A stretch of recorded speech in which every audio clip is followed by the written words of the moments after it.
നമസ്കാരം, ഞാൻ Deyson Joseph. Welcome to another video. Mutual fund for beginners എന്നൊരു പ്രയോഗം നമ്മൾ പല സ്ഥലത്തും ഇങ്ങനെ കണ്ടിട്ടുണ്ട്. എന്ന് വെച്ച് കഴിഞ്ഞാൽ മ്യൂച്വൽ ഫണ്ടിൽ ആദ്യമായിട്ട് ഇൻവെസ്റ്റ് ചെയ്യുന്ന ഒരു വ്യക്തി, ഒരു തുടക്കക്കാരൻ എങ്ങനെയാണ് ഇൻവെസ്റ്റ്മെന്റുകൾ ചെയ്യേണ്ടത്, അതേപ്പറ്റിയുള്ള ഒരുപാട് മാർഗനിർദ്ദേശങ്ങളൊക്കെയാണ് ഈ ഒരു മ്യൂച്വൽ ഫണ്ട് ഫോർ ബിഗിനേഴ്സ് എന്ന ഒരു ലേബലിൽ നമുക്ക് കാണാൻ വേണ്ടി സാധിക്കുന്നത്. പലതരം മാർഗനിർദ്ദേശങ്ങൾ എന്ന് വെച്ച് കഴിഞ്ഞാൽ മ്യൂച്വൽ ഫണ്ടിൽ ആദ്യമായിട്ട് ഇൻവെസ്റ്റ് ചെയ്യാൻ പോകുന്ന ഒരാൾ ലാർജ് ക്യാപ്പ് ഫണ്ടിൽ മാത്രമേ ഇൻവെസ്റ്റ് ചെയ്യാൻ വേണ്ടി പാടുള്ളൂ, അല്ലെങ്കിൽ ഡെപ്റ്റ് ഫണ്ടിൽ മാത്രമേ ഇൻവെസ്റ്റ് ചെയ്യാൻ വേണ്ടി പാടുള്ളൂ, അതുമല്ല എങ്കിൽ അയാൾ SIP മാത്രമേ ചെയ്യാൻ വേണ്ടി പാടുള്ളൂ, ആദ്യം ചെറിയ തുകകളൊക്കെ നിക്ഷേപിക്കുക, പിന്നീട് എല്ലാം പഠിച്ചതിന് ശേഷം മാത്രം വലിയ തുകയൊക്കെ നിക്ഷേപിക്കുക. അങ്ങനെ നീളുന്നു മാർഗനിർദ്ദേശങ്ങളുടെ പട്ടിക. ശരിക്കും ഇതൊക്കെ ഉള്ളതാണോ? മ്യൂച്വൽ ഫണ്ടിൽ ആദ്യമായിട്ട് ഇൻവെസ്റ്റ് ചെയ്യാൻ വേണ്ടി പോകുന്ന ഒരാള് ഇങ്ങനെയൊക്കെ പെരുമാറാൻ വേണ്ടി പാടുള്ളൂ? മ്യൂച്വൽ ഫണ്ടിലെ ഒരു തുടക്കക്കാരൻ എന്തെങ്കിലുമൊക്കെ പ്രത്യേകമായിട്ട് ശ്രദ്ധിക്കേണ്ടതായിട്ടുണ്ടോ? ഈ കാര്യങ്ങൾ ഏറ്റവും വ്യക്തമായിട്ട്, ഏറ്റവും സിമ്പിളായിട്ട് മനസ്സിലാക്കുവാൻ ഈ ചെറിയ വീഡിയോ പൂർണ്ണമായിട്ടും കാണുക. യഥാർത്ഥത്തിൽ ഈ മ്യൂച്വൽ ഫണ്ട് ഫോർ ബിഗിനേഴ്സ് എന്ന ആ പ്രയോഗം ജനിച്ചത് ഷെയർ മാർക്കറ്റ് ഫോർ ബിഗിനേഴ്സ് എന്ന പ്രയോഗത്തിന്റെ തുടർച്ചയായിട്ടാണ്. ഈ ഷെയർ മാർക്കറ്റ് ഫോർ ബിഗിനേഴ്സ് എന്ന ആ ഒരു പ്രയോഗം ശരിക്കും വളരെ മീനിങ് ഫുൾ ആണ്. ഒരു വ്യക്തി ആദ്യമായിട്ട് ഷെയർ മാർക്കറ്റിലേക്ക് ഇറങ്ങുമ്പോൾ ഒരുപാട് കാര്യങ്ങൾ ശ്രദ്ധിക്കേണ്ടതായിട്ടുണ്ട്, അതുപോലെ ഒരുപാട് കാര്യങ്ങൾ പഠിച്ചിരിക്കേണ്ടതായിട്ടുണ്ട്. അതിനപ്പുറത്തേക്ക് വ്യക്തമായ knowledge, skill, time, continuous learning, efficiency തുടങ്ങിയ സംഗതികളൊന്നും ഇല്ലാതെ ഷെയർ മാർക്കറ്റിലേക്ക് ഇറങ്ങിക്കഴിഞ്ഞാൽ പരാജയം ഉറപ്പാണ്. കയ്യിലുള്ള കാശ് കളയാൻ വേറെ മാർഗമൊന്നും വേണ്ട. കാരണം ഇത്രേ ഉള്ളൂ, കളിക്കാൻ ഇറങ്ങുന്നവരിൽ ഭൂരിഭാഗവും തോറ്റുപോകുന്ന ഒരു ഗ്രൗണ്ടാണ് ശരിക്ക് ഈ ഷെയർ മാർക്കറ്റ്. എന്നാൽ ഈ മ്യൂച്വൽ ഫണ്ടിന്റെ കാര്യം അങ്ങനെയല്ല. മ്യൂച്വൽ ഫണ്ടിന്റെ കേസിൽ നമ്മുടെ പണം മാനേജ് ചെയ്യുന്നത് വളരെ പ്രൊഫഷണൽ ആയിട്ടുള്ള ഒരു ടീമാണ്. അതായത് ആ മ്യൂച്വൽ ഫണ്ട് കമ്പനിയുടെ ഫണ്ട് മാനേജർമാർ. നമ്മൾ നേരത്തെ പറഞ്ഞ ക്വാളിറ്റീസ് ഉണ്ടല്ലോ, അതെല്ലാം ഏറ്റവും എക്സ്ട്രീം ലെവലിൽ തന്നെ ഈ ഒരു ഫണ്ട് മാനേജേഴ്സ് ആൻഡ് ടീമിന് ഉണ്ട്. സോ കാര്യങ്ങളെല്ലാം ഇവർ ചെയ്തോളും. ഇൻവെസ്റ്റർക്ക് പ്രത്യേകിച്ച് പണിയൊന്നുമില്ല, അയാൾ വെറുതെ ഇരുന്നാൽ മതി. അതായത് ഇവിടെ ഇൻവെസ്റ്റർ തുടക്കക്കാരനാണെങ്കിലും തഴക്കം വന്നവനാണെങ്കിലും എല്ലാം ഒരുപോലെയാണ്.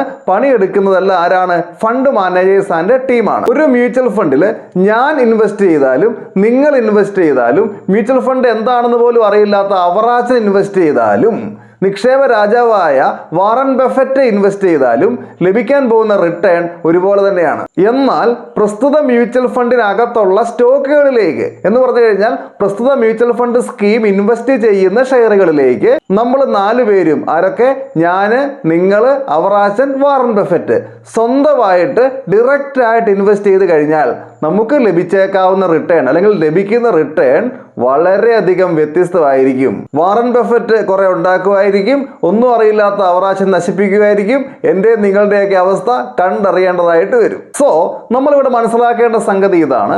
ഈ മ്യൂച്വൽ ഫണ്ട് ഫോർ ബിഗിനേഴ്സ് എന്ന് പറഞ്ഞാൽ മ്യൂച്വൽ ഫണ്ടിൽ തുടക്കക്കാരൻ എങ്ങനെയാണ് പെരുമാറേണ്ടത് എന്നൊരു ചോദ്യത്തിന് വലിയ പ്രാധാന്യമൊന്നും ഇല്ല. എന്നാൽ വേറൊരു സംഗതിയുണ്ട്. മ്യൂച്വൽ ഫണ്ടിൽ നിക്ഷേപിക്കുന്ന ഒരു വ്യക്തി അയാൾ തുടക്കക്കാരനാണെങ്കിലും അല്ലെങ്കിലും നിർബന്ധമായിട്ടും ചില കാര്യങ്ങൾ മനസ്സിലാക്കിയിരിക്കണം, അല്ലാതെ നിക്ഷേപിക്കാൻ വേണ്ടി ഇറങ്ങി തിരിക്കരുത്. ഒന്നാമത്തെ കാര്യം ഇതാണ്. മ്യൂച്വൽ ഫണ്ട് എന്ന് പറയുന്നത് ലോങ് ടൈമിലേക്ക് നമ്മുടെ പണം നിക്ഷേപിക്കാൻ വേണ്ടിയുള്ള ഒരു ഇടമാണ്. എന്ന് വെച്ചാൽ ഷോർട്ട് ടൈമിലേക്ക് നിക്ഷേപിക്കാൻ വേണ്ടിയുള്ള ഇടമല്ല. 1 വർഷം കഴിഞ്ഞ്, അല്ലെങ്കിൽ 1.5 വർഷം കഴിഞ്ഞ്, അല്ലെങ്കിൽ 2 വർഷം കഴിഞ്ഞ് നിങ്ങൾക്ക് ആവശ്യം വന്നേക്കാവുന്ന പണം കൊണ്ടുപോയി ഇടാൻ വേണ്ടിയുള്ള ഒരു സ്ഥലമല്ല മ്യൂച്വൽ ഫണ്ട്. ലോങ് ടൈം എന്നതുകൊണ്ട് ഉദ്ദേശിക്കുന്നത് സാധാരണയായിട്ട് 3 ഇയർ ആൻഡ് എബോവ് ആണ്. എന്നാൽ ഞങ്ങളുടെ അഭിപ്രായത്തിൽ long time 5 year and above ആണ്. ഞങ്ങൾ എപ്പോഴും അങ്ങനെ പ്രോത്സാഹിപ്പിക്കാറുള്ളൂ. ഞങ്ങളെ കോണ്ടാക്ട് ചെയ്ത ഒരു വ്യക്തിയുടെ അനുഭവം ഇങ്ങനെയാണ്.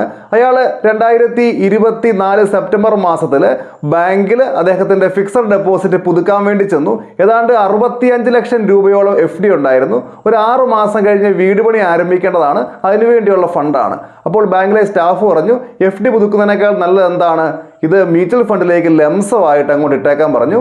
ഈ പാവത്താൻ ലംസമായിട്ട് ഇട്ടു. പിന്നെ അങ്ങോട്ട് മാർക്കറ്റ് താഴേക്ക് വരുന്ന ഒരു സമയമായിരുന്നു.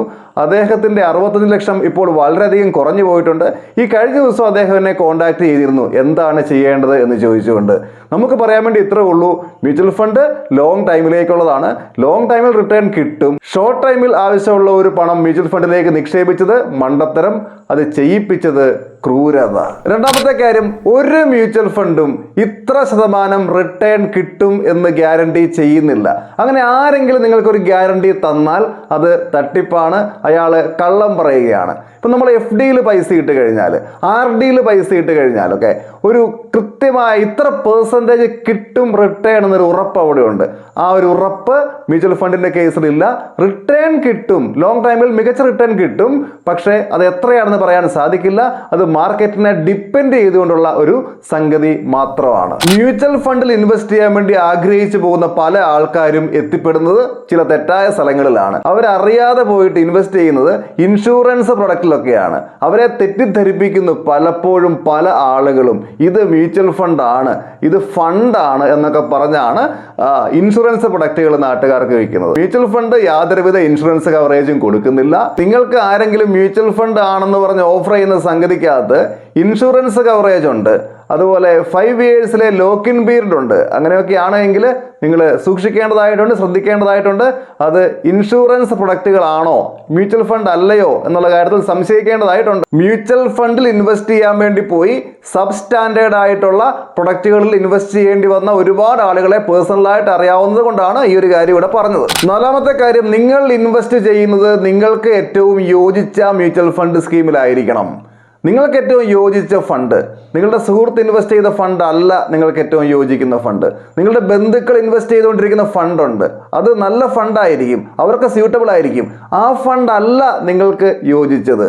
പലരും ചോദിക്കുന്ന ഒരു ചോദ്യമുണ്ട്, ഞാൻ ഒരു SIP സ്റ്റാർട്ട് ചെയ്യാൻ വേണ്ടി പോവാ, ഒരു നല്ല ഫണ്ട് പറയാവോ എന്ന്. ചുമ്മാ ചോദിക്കും, ഒരു നല്ല ഫണ്ട് പറയാവോ എന്നൊക്കെ മെസ്സേജ് മാത്രമായിട്ട് വരാറുണ്ട്. ഇന്ത്യയിൽ 45 മ്യൂച്വൽ ഫണ്ട് കമ്പനികളുണ്ട്, 4000-ൽ പരം മ്യൂച്വൽ ഫണ്ട് സ്കീമുകളും ഉണ്ട്. ഈ സ്കീമുകളെല്ലാം നല്ലതാണെന്നേ ഞങ്ങൾ പറയുള്ളൂ. മോശം ഉണ്ടായിരിക്കും വളരെ റെയറായിട്ട്, എങ്കിലും മെജോറിറ്റി ഓഫ് ഫണ്ട്സും നല്ലതാണ്. പക്ഷേ എല്ലാ ഫണ്ട്സും എല്ലാവർക്കും യോജിക്കില്ല. എനിക്ക് യോജിക്കുന്ന ഫണ്ട് താങ്കൾക്ക് യോജിക്കണം എന്നില്ല, ആ ഫണ്ട് വിക്രമന് യോജിക്കണം എന്നില്ല. കാരണം എന്താ, ഞാൻ പണ്ടും പല വീഡിയോകളിലും പറഞ്ഞിട്ടുണ്ട്, നമ്മുടെയൊക്കെ ഫിനാൻഷ്യൽ പ്രൊഫൈൽ വ്യത്യസ്തമാണ്. അപ്പോൾ നമ്മൾ ഓരോരുത്തരും നിക്ഷേപിക്കേണ്ടത് നമുക്ക് യോജിക്കുന്ന ഫണ്ടിൽ അല്ലെങ്കിൽ ഫണ്ടുകളിലാണ്. ഈ കാര്യങ്ങളൊന്നും അറിയാതെ ഏതെങ്കിലും തേർഡ് പാർട്ടി ആപ്പിൽ കയറി ചുമ്മാ മ്യൂച്വൽ ഫണ്ട് എന്ന് സെർച്ച് ചെയ്തിട്ട് അവിടെ നോക്കുമ്പോൾ പാസ്റ്റ് പെർഫോമൻസ് ഏറ്റവും അധികമുള്ള കുറേ എണ്ണം ആദ്യമേ എടുത്ത് കാണിക്കും. അതിലേതേലും ഫണ്ടിൽ കയറി തോന്നിയ പോലെ ഇൻവെസ്റ്റ് ചെയ്യുന്നത് ആകരുത് നമ്മുടെ മ്യൂച്വൽ ഫണ്ട് ഇൻവെസ്റ്റ്മെന്റ് ജേർണി. നിർബന്ധമായിട്ടും നമ്മുടെ mutual fund investment goal oriented ആയിരിക്കണം. ഒരു പ്രത്യേക ലക്ഷ്യത്തിന് വേണ്ടിയുള്ളതായിരിക്കണം നമ്മുടെ ഇൻവെസ്റ്റ്മെന്റ്. ആ ലക്ഷ്യത്തിലേക്ക് എത്താൻ വേണ്ടിയുള്ള യാത്രയായിരിക്കണം നമ്മുടെ ഇൻവെസ്റ്റ്മെന്റ് ജേർണി. നമ്മൾ ഇപ്പോൾ പറഞ്ഞ കാര്യങ്ങൾ ഏറ്റവും കൃത്യമായിട്ട് മനസ്സിലാക്കി വളരെ ശ്രദ്ധയോടുകൂടി ഏറ്റവും സീരിയസ് ആയിട്ട് ഇൻവെസ്റ്റ്മെന്റ് ജേർണി ആരംഭിക്കുക.